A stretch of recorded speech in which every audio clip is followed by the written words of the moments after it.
তোমাদের রানীতে দেখুন অনিশার জীবনে নতুন নায়কের আগমন।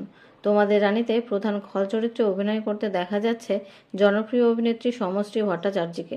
ধারাবাহিকে প্রথমে অনিশাকে দুর্জয়ের গার্লফ্রেন্ড হিসেবে দেখানো হয়েছিল। প্রথম থেকেই অনিশাকে খল চরিত্রেই দেখা গেছে, কিন্তু ধারাবাহিক 5 বছর লিভ নেওয়ার পরে দেখা গেল যে অনিশা ভালো হয়ে গিয়েছে।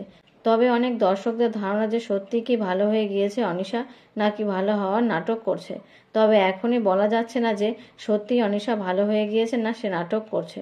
তবে এই ধারাবাহিকের দর্শকদের মত যে অনিশা যদি সত্যিই ভালো হয়ে যায় তাহলে খুব ভালো হয়, আর অনিশা যদি ভালো হয়ে যায় তাহলে আদিত্য চৌধুরীর সাথে যেন তার মিল দেখানো হোক, কারণ আদিত্যকে এই ধারাবাহিকে একজন সাপোর্টিভ চরিত্র হিসেবে দেখা যাচ্ছে।